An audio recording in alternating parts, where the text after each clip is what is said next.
Aké tvoje hodnotenie zápasu, ktorý bol dlho otvorený, ale napokon sme opäť žiadny gól nestrelili aj neinkasovali? Bohužiaľ, no. Opäť si vytvoril, myslím, že do šanci a nepodarilo sa nám streliť gól, ale na druhú stranu šancu mali aj Rusi a strelili ten jeden gól, vyhrali asi zaslúžený. Tento zápas bol pre teba špecifický, možno pretože ako sa nastupovalo s pocitom, že sa ti tesne pred týmto duelom vlastne narodil synček?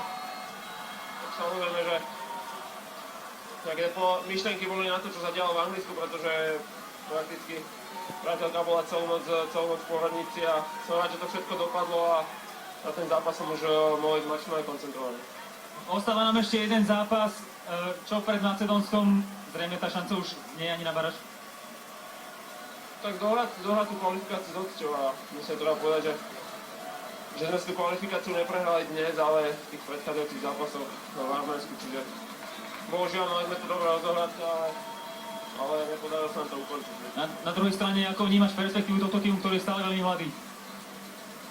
Tak perspektívu má, tak veľa chalanov, ktorí prakticky sú v najlepších rokoch, čiže keď sa udržíme pokope a budeme ďalej pracovať, tak budeme tú perspektívu máme. Ďakujem za rozhovor.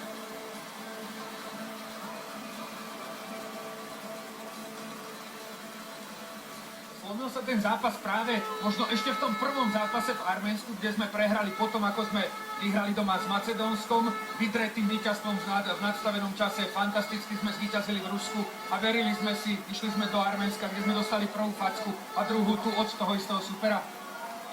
A hlavne mali sme viacero zápasov, ktorých sme sa poriadne teda vytrápili. Z Andorou v strede pola sme vôbec neprišli do zápasu ani jeden z tej trojice hráčov a tým pádom sme boli dopredu prakticky bez v druhom počas mali jedinú šancu alebo takú pološancu, čo tuším Filip Hološko strieľal a okrem toho sme nemali nič, ani štandardky, ani flak, takže tam by som mohol kritizovať jedného za druhým, pretože mne chýbal vyloženie aj líder na ihrisku, ktorý by zobral niečo na svoje plecia a chýbalo to sebavedomie. A hlavne chýbal mi tam líder na ihrisku.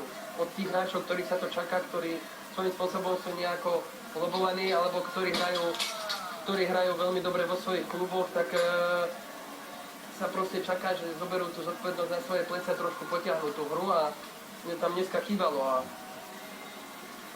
proste ten zápas si myslím, že zaslúžene Rusi vyhrali a nie náhodou tá ruská liga je aká je, myslím, že to je jedna z najkvalitnejších líg v Európe a bol tam 8 hráčov z ruskej ligy v základnej zostave a hrali skutočne dobre, kolektívne, rýchlo, silní na lopte a myslím si, že v niečom sme im aj my pomohli dneska.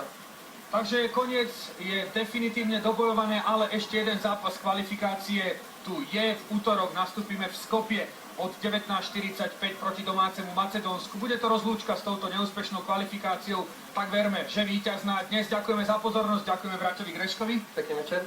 No a zostaňte nám verní, zostaňte verní slovenskej televízii, nezatraťte slovenský futbal, tešíme sa na vás pri ďalších prenosoch. Pekný zvyšok večera, dovidenia.